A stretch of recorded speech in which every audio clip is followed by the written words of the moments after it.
Parenthood Health Systems is a very large Planned Parenthood affiliate. We cover all of West Virginia, the whole western half of, all of West Virginia, the western half of Virginia, most of North Carolina, and all of South Carolina. And everything we do revolves around two key words, which is prevention and access.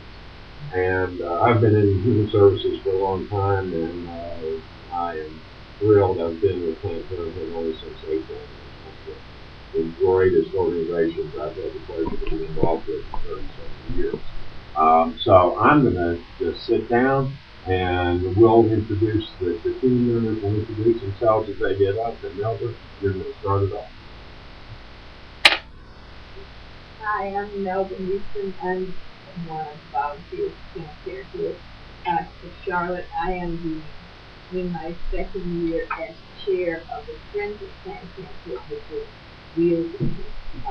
is a volunteer that is tasked with raising the profile of Planned Parenthood in the community as well as raising money for Planned Parenthood.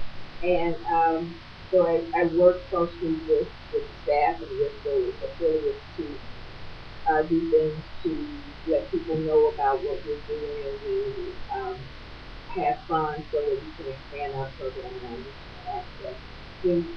The reason when Tom asked me about us participating in this, I thought it was a great idea, because when we talk about poverty, getting out of poverty, and the thing that was what drew me to Planned Parenthood. I've been a supporter, as long as I can remember, but to get more involved, because when you talk about one of the greatest contributors to poverty, especially in the minority community, are Planned Parenthood. And people think that, this is all disconnected, and we've had this emphasis on, a lot of people feel that Planned Parenthood is something for upper class, or upper middle class white people or whatever. Those are a lot of people that are involved on the policy side, but there's a great role for us in the community, because when you look at the single greatest contributor to whether a child will grow up in poverty or not a bit like this. And we are a pro-choice organization. We are unapologetic about being pro-choice. But what we want first is that no woman will have to make that choice about whether to have abortion or not, because of prevention. And we want the owner, the person who founded Planned Parenthood in Charlotte, Sarah Bryant, she founded it in the early 70s, about 36 years ago here. And her motto is, have all the babies you want, but want all the babies you have. Right. And so and it goes along with that. It's an African proverb about, you can have as many children as you can care for. And I think that is the part that's disconnected sometimes, is we don't think long enough about, we don't think past what's going to happen if this child is 15 years old. That's right. And so we're trying to get the focus in the community on prevention. And abstinence only does not work. It does not work. So we cannot pretend that young girls are not sexually active. That's just sticking your head and saying, you go to church and we're talking about, well, we just go abstinence only. And you look at it in the congregation, there's 16-year-old girls. I mean, the great percentage of them either have a baby on their lap or on their belly. And that is not serving the community. Well, you cannot fix a problem if you deny the need. So when we talk about teaching abstinence, abstinence is great, but teaching abstinence only is just a sure way to ensure higher rates of teen pregnancy. All we got to do is look at our, the vice presidential nominee on the other side. He's a big proponent of abstinence only. She's got a 16-year-old pregnant daughter, and so she may be okay, because her family has the resources and everything to take care of it. She will probably finish high school. But but so many people don't. And there is a statistic that I found that said that if you have a mother who gives birth as a teen, 27% chance that the child will grow up in poverty. If the parents are unmarried, then that elevates the rate of growing up in poverty to 42%.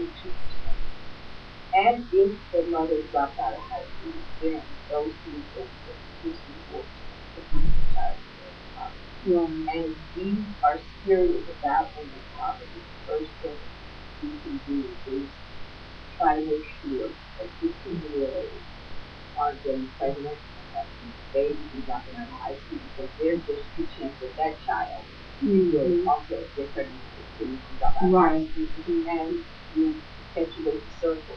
So what you do in Planned Parenthood is, my involvement is to talk about absence plus prevention, and to let people know that there is nothing, that we're there for them, and we serve a valuable service. Education is very important, and that is, we're going to talk about that with outreach we have to the community, and why this is not a service for upper income women, and what it can mean to you as far as if you don't have health insurance, it's a good place to go and get information as well as examinations and birth control. Also, when Planned Parenthood was first formed, it wasn't even really considered that, well, for a long time it was, but in the 60s and 70s it wasn't considered that controversial. And even the Nixon administration in the 70s was a proponent of family planning, and those things were they were incorporated into our government, into policy. It was during the Reagan administration when, as a way to stop paying for certain things, they kind of demonized, organizations like Planned Parenthood, that we were doing something immoral. So it became, it became a very, we became like a whipping boy for, what was wrong, and they were acting like all we stood for were abortion.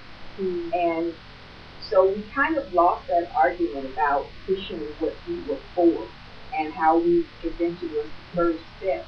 But Joyce and Elder, who was the second, she was the Surgeon General under Bill Clinton, and she said, she's a black woman, and her thing was, I don't know anybody who wasn't pregnant who ever needed an abortion. Yeah. And so if we want to reduce the number of abortions, we should support Planned Parenthood, and that's our objective.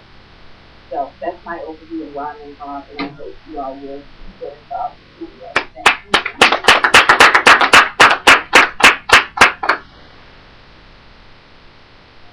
Hi. Hello. My name is Jeanette Thomas. I intern at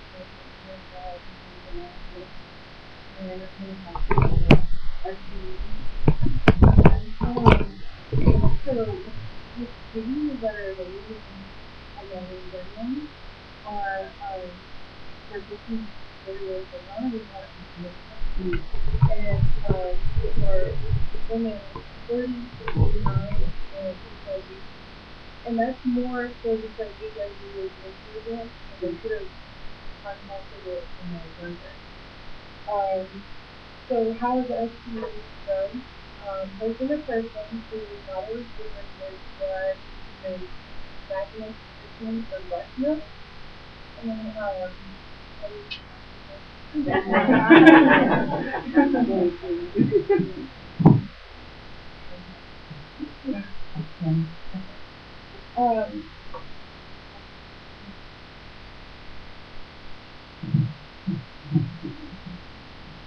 okay.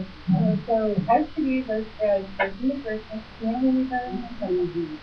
through, again, bodily fluids, and that's through blood, semen, vaginal secretions, and breast milk. And some STDs tend to spread by skin. And so infected skin, touching, skin. Also, So